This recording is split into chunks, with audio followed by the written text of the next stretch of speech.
We're gonna go get Chipotle right now. We're leaving, and we're just gonna, have like a little podcast, I guess, in a sense of like I have nothing planned. Like I don't have any sort of topic planned. So we're just gonna talk. Okay. And see how that goes. And I'm gonna pass because I have a mic in my hand right now, and she's driving. I figured this would be the better way to hear people talking. So if you're gonna talk, you need the mic in front of you. She's not listening. Anyway, what made you laugh today? Seeing my old one-on-one student. Why?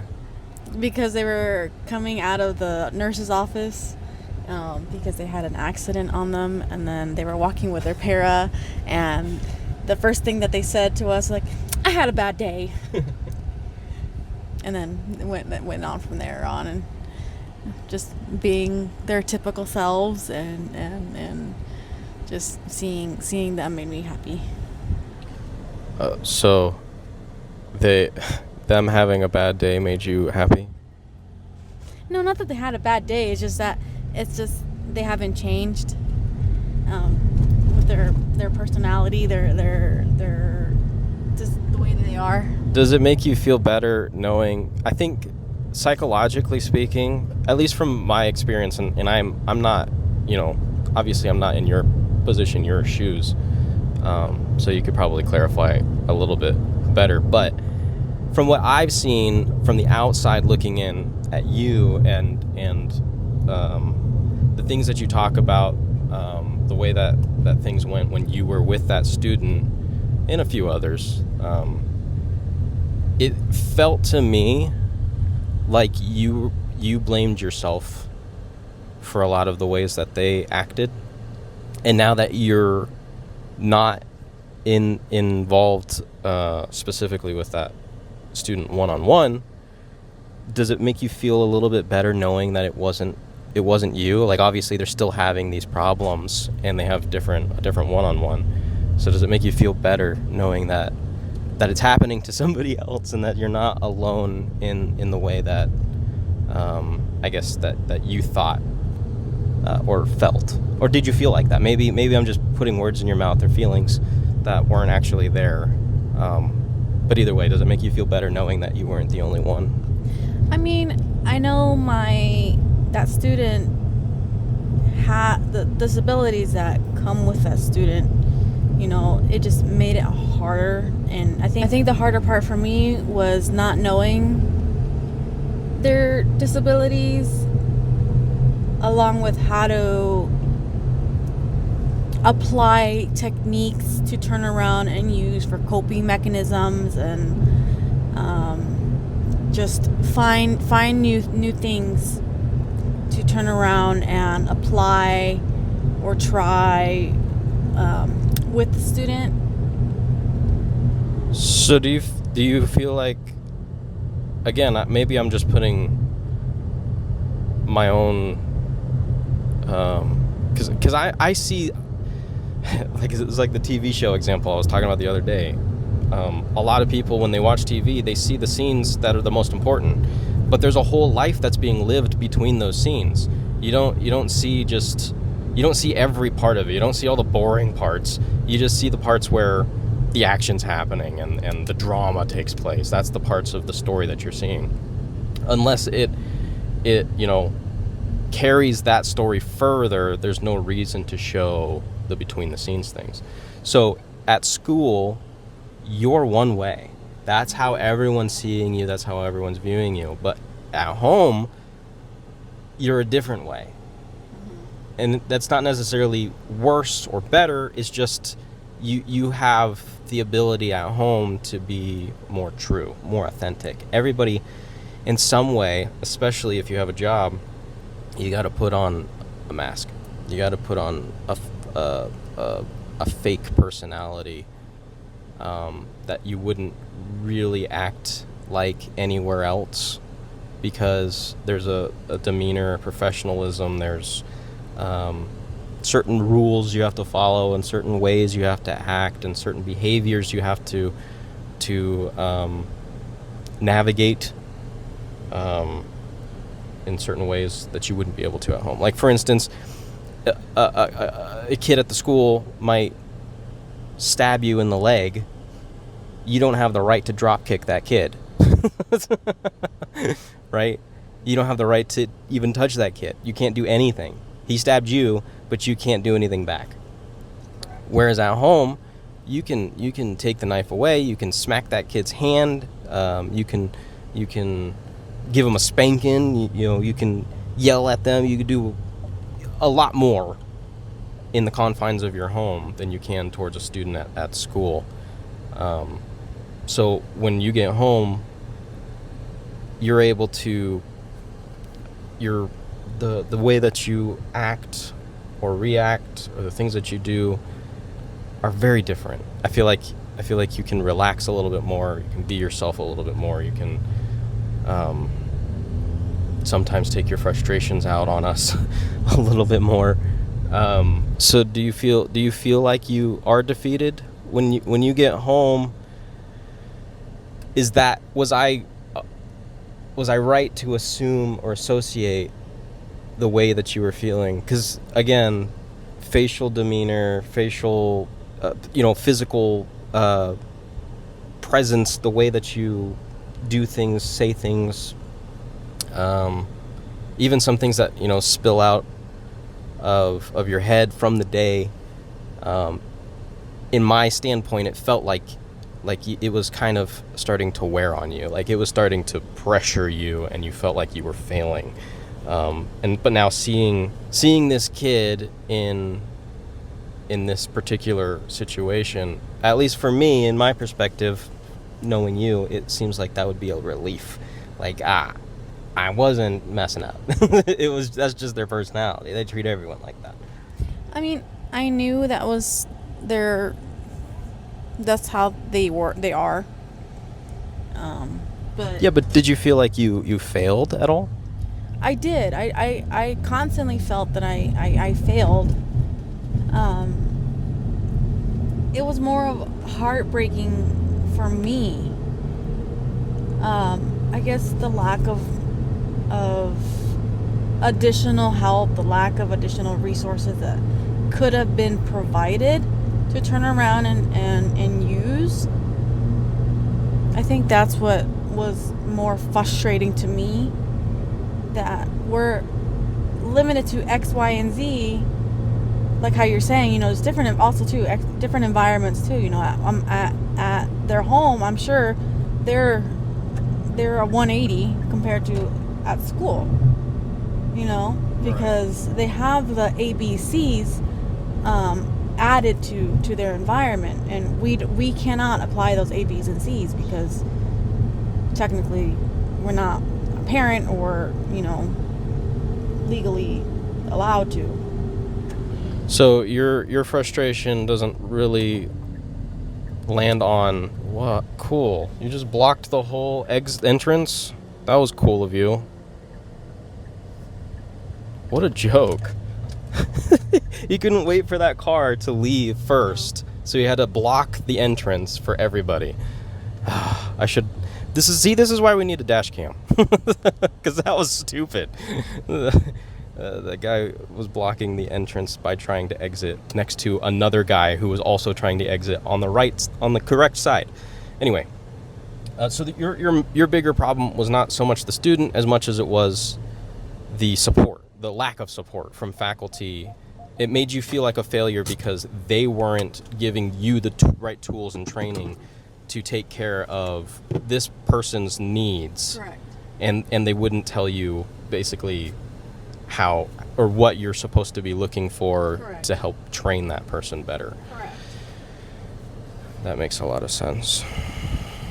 But even still, does it still make you feel better knowing that it like somebody else is also not being trained and helped in the way that they should be? No, it doesn't make me feel better. And I don't mean like, oh yeah, now you know how I feel type of thing, but more of like a you're not alone. Like you have the ability to say something or do something now at this point because now more people know how you feel.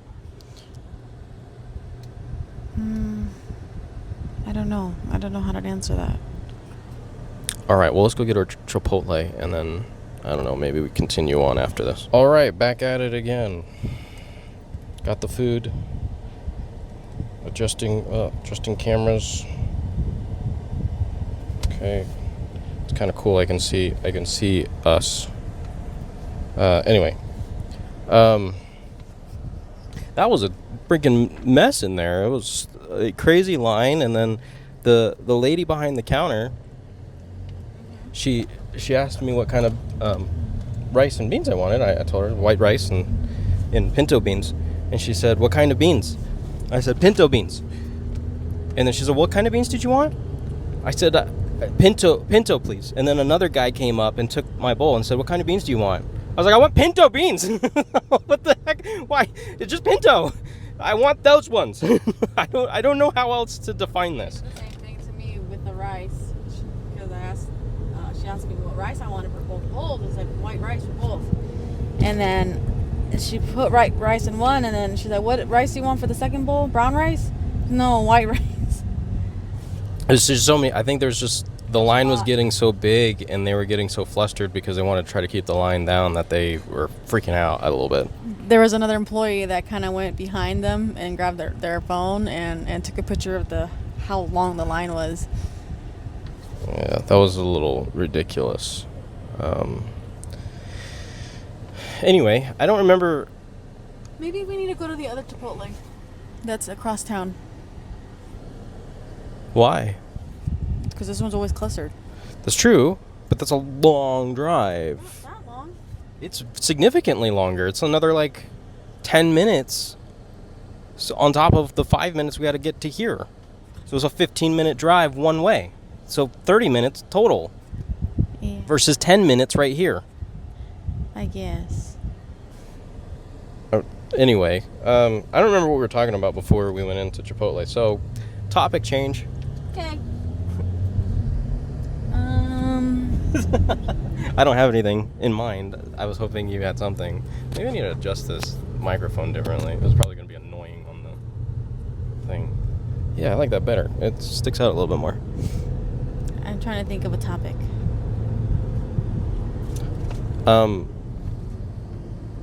Well, what else? What else did you do today? What was something memorable? Walking back from the cafeteria, one of our students was having a hard time, and they were having a hard time because they were tired. Same. So it was a bit of a struggle to walk back, and the teacher had to bring a wheelchair and just to help assist the rest of the way, and we managed, but it was a little hard. But overall, it was a good day. Both sessions, they were great. So The car pulls out in front of you as slowly as possible. Well, that's good, I guess. It's better. It sounds a little more better than my day, although I didn't have to wake up nearly as early as you. What time do you usually wake up? 5. 5. I woke up at 7 because of Aaron. I fed him, and you know what? I was so tired. I think because I took that sleeping pill last night. So when I woke up this morning, I just didn't have the energy to function properly. But I don't remember if because usually in the mornings he struggles to eat. I don't remember him struggling this morning, and not in the sense of like. He just takes a long time to eat. Yeah, well, I usually don't make him a 6-ounce bottle in the morning. I'll make him a 4-ounce one. That way he eats it faster and goes to sleep, right back to sleep. So that's what I did this morning. But even if I wanted to make a 6-ounce bottle, you didn't put any of the straws and stuff in the bag. So I wouldn't have known that. I would have been livid if I mixed a 6-ounce bottle and then tried to look in the bag and didn't find a straw. But I don't usually do that anyway. So I made a 4-ounce. He fell back to sleep. I fell back to sleep. and then I woke up like 10 o'clock. I think that's the latest I've slept in a very long time. Yeah, I'm glad you got rest though.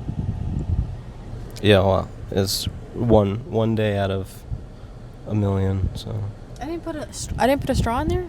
no, the what's in the bag right now in the living room, that's what you had in the bag. I'm sorry. That's fine. I like I said, I don't usually make them a 6-ounce bottle, but when I took the bag into the living room, I was making him a bottle, and he was still sleeping, and that's when I found out there was no straw or anything. So I was like, well, now what am I gonna do?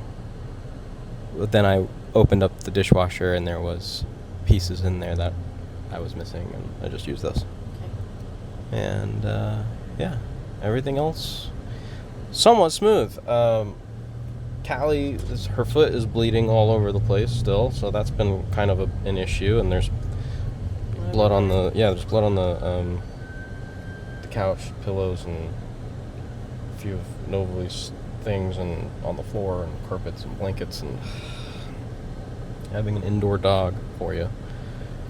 And then Aaron, for whatever reason, later on, he just, I guess he just got a stomachache or whatever, but he just started screaming and crying, and he wouldn't stop.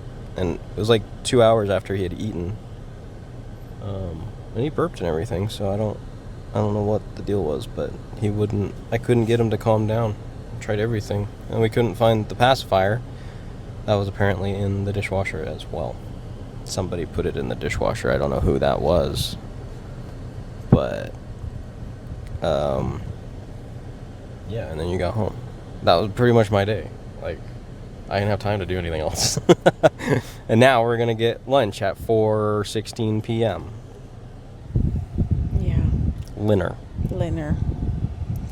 My eyes are burning. I'm tired. I bet. When we go and pick up food and stuff, we usually have things that we talk about. What do we talk about? It's just nonsense. We're just like, oh, look. Did you see that cloud earlier today? We talk about how stupid people are driving. That's true. Honestly, I should probably just flip this camera around, you guys. Although, I don't want people to see where we're at. Yeah, no, literally every single time we get in the car, someone is dumb. I think I'm... What? I flipped someone off today. It felt so good. Wow. Why?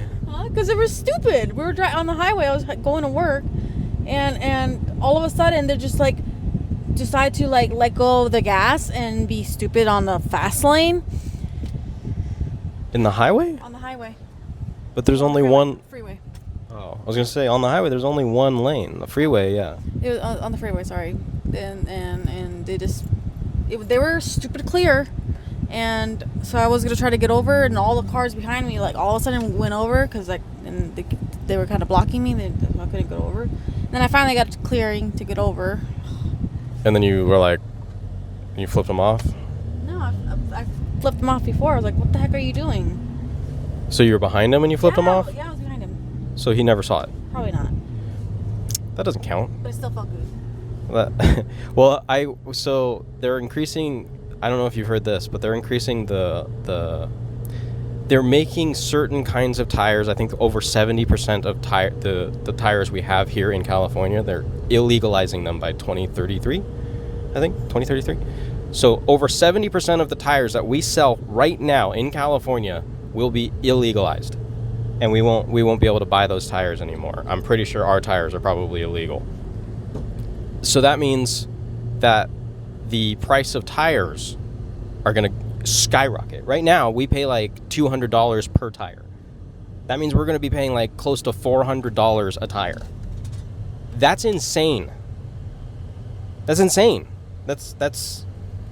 I mean, I don't know, I guarantee it's not going to cap out at 400. We're probably going to look at $500 a tire. But either way, $2,000 to replace my tires is crazy. Like, that's a down payment for a new car. I just buy a new car. for that same price. We just get out of freaking California. Hey, go trade this car in and get a brand new one for the exact same price. Anyway, you're right, but we can't afford that right now because California's too expensive to live in, so we can't afford to move out of it because we can't afford a new house because we don't make enough money to survive here in California as it is with the groceries and gas. Just gas alone. When we were living in Texas, it was what, $1.25 or something like that a gallon? I would fill up my gas tank. We had the Rabbit at that time, so the gas tank was actually smaller, but either way, the gas was cheaper. At that time, I could fill it up for like $20.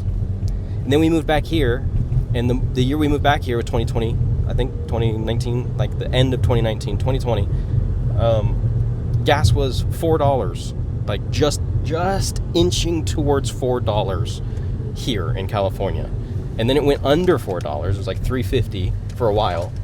And then when Biden got in office, it skyrocketed. Now we're close to $6 a gallon. So it's almost $80 to fill my freaking tank in California. Either way, my point is, the reason I'm saying this is because when I read that about the tires, my ADHD is kicking in right now. We can all see it. We're all watching it happen. when I saw the thing about the tires, I commented on it. I was like, that's it. I'm going back to cursing. I'm going back just to full cursing now. Everyone gets the F-bomb dropped on them. I'm over it. I don't care what your age is. You're getting the F word. Anyway, we're home. Let's go eat. Okay. This was fun, I think. I don't know. It was probably stupid. I'm sure people are going to watch it and be like, this was boring halfway through it. Or a quarter of the way through it, but I don't know. Memories for us, I suppose. Let's use it up. Let's eat. Okay. How do I stop this stupid thing?